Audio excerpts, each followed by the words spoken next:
listening to the Grand Army of the Republic broadcast, the voice of the Outer Rim.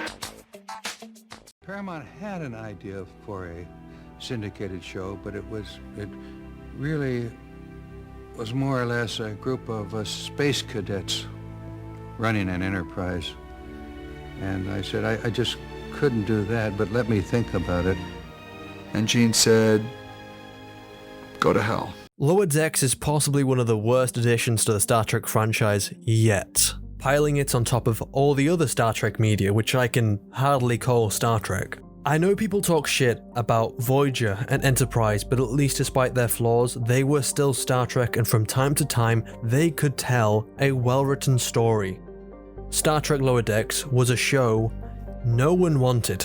Rick and Morty animation style, Rick and Morty comedy, and Rick and Morty characters do not work within Star Trek. If people wanted that kind of show, they would just watch Rick and Morty. Then again, this show wishes it could be Rick and Morty. Rick and Morty can actually make me laugh, unironically, from time to time. I'm Pickle Rick!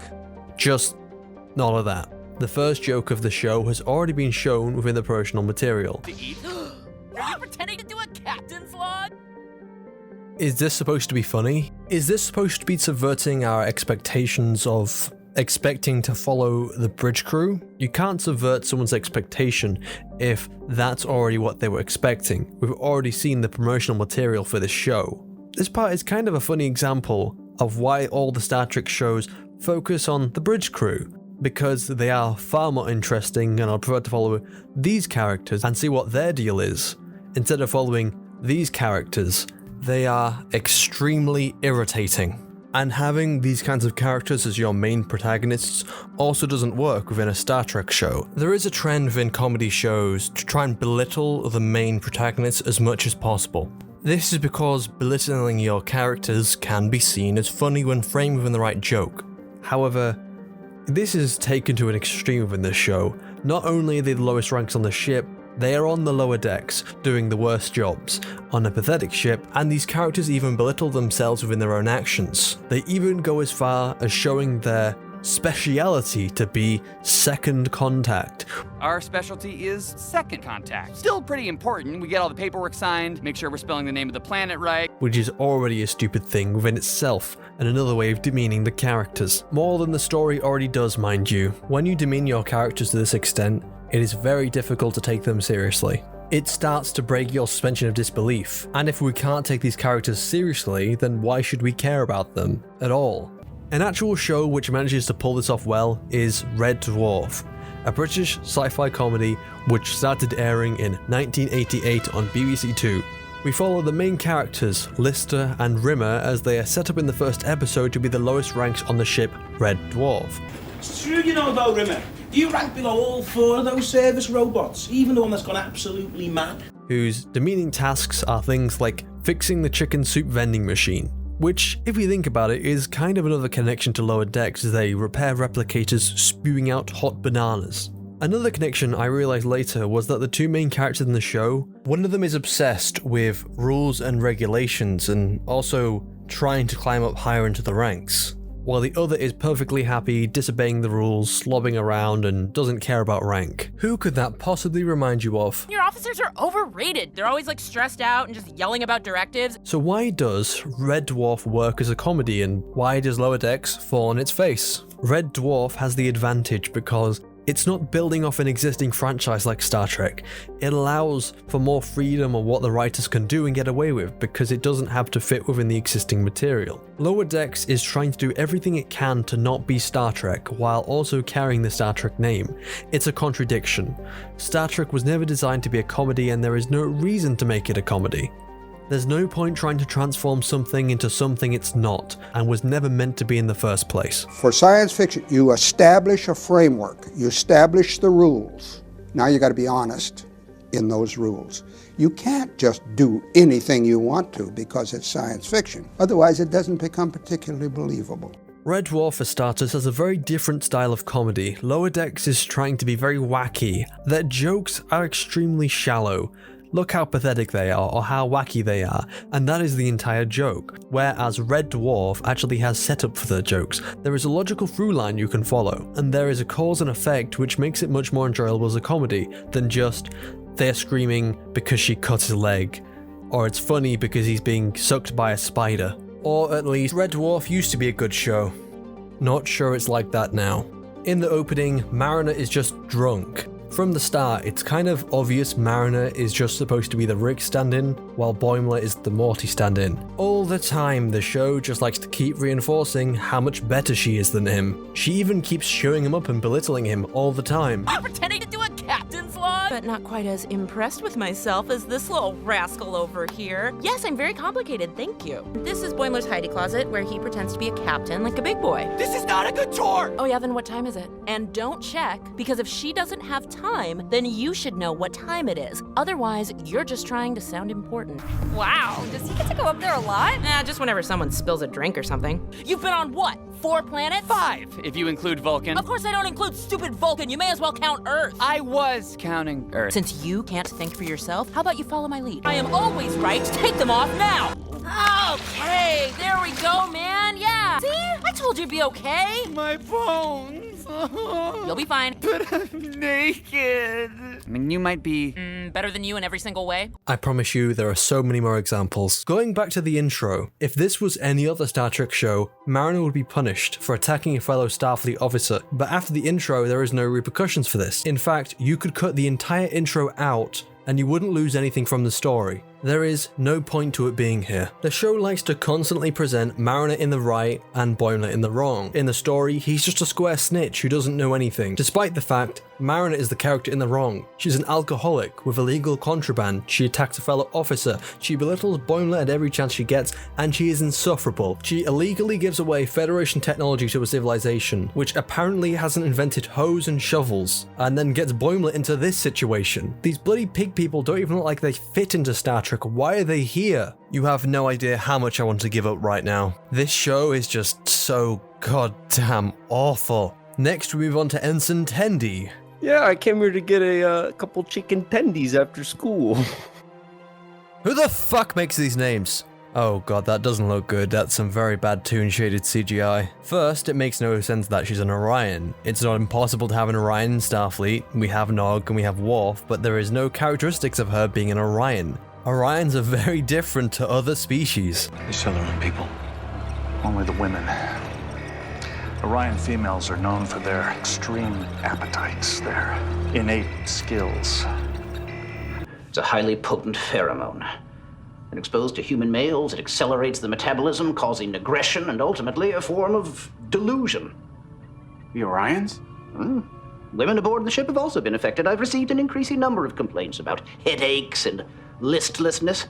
I suspect the pheromone acts as a defense mechanism against competition.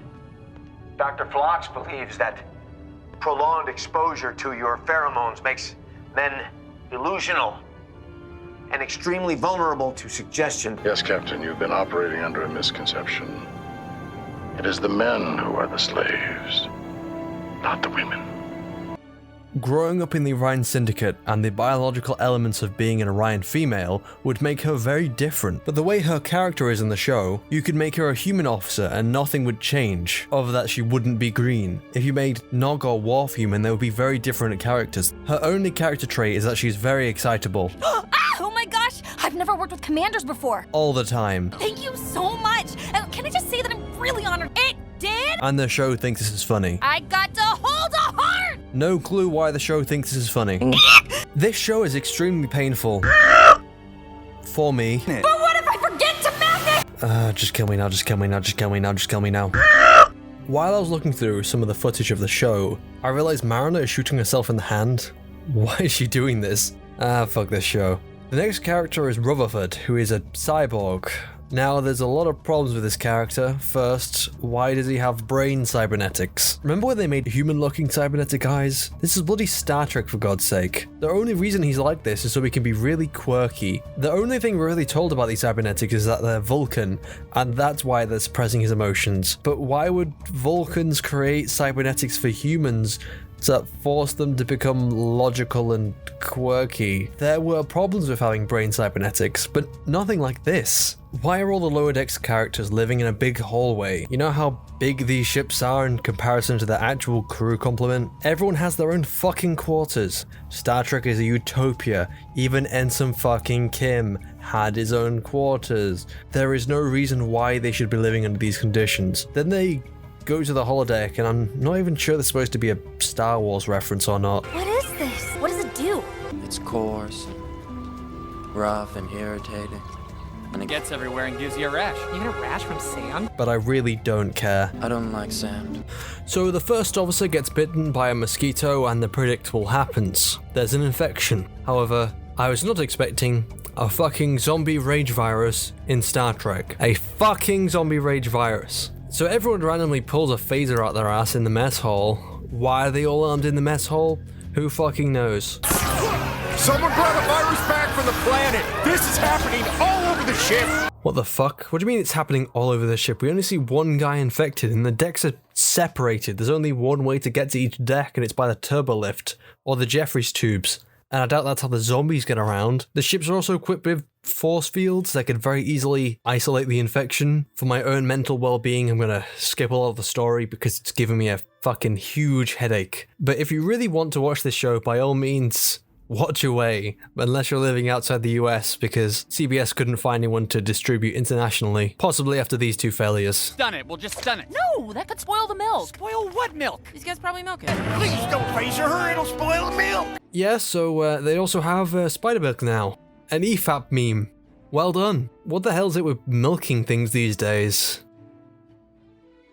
So Chicken Tendy pumps a heart, and I don't think I need to explain why this is stupid in Star Trek. Also, how does a zombie rage virus relate to this guy's heart? What's that? Turn my brain off and don't think about it. Well, it's not really a good sign of well-written media. I have to fucking turn my brain off to watch it. All they care about is glory. Stuff that could earn them a mention in the history books. I'm sorry, what do you mean the bridge crew only cares about glory? They don't really care about us. What do you mean the bridge crew doesn't care about their officers? The fuck are you on about? Isn't Star Trek supposed to be utopia? Why wouldn't the bridge care about the rest of the crew? This is going against everything Star Trek is supposed to be in a utopia. You get the odd twat that cares about glory, but that isn't the majority of Starfleet. I feel like this show is trying to be a deconstruction of Star Trek without the actual understanding of Star Trek. And like I trust Alex Kurtzman to know anything about fucking Star Trek. It's everybody is always trying to maintain continuity, but given the 50 plus years of Star Trek, it literally becomes impossible. Given the volume of things that are out there, it's just impossible for everything to sync up perfectly.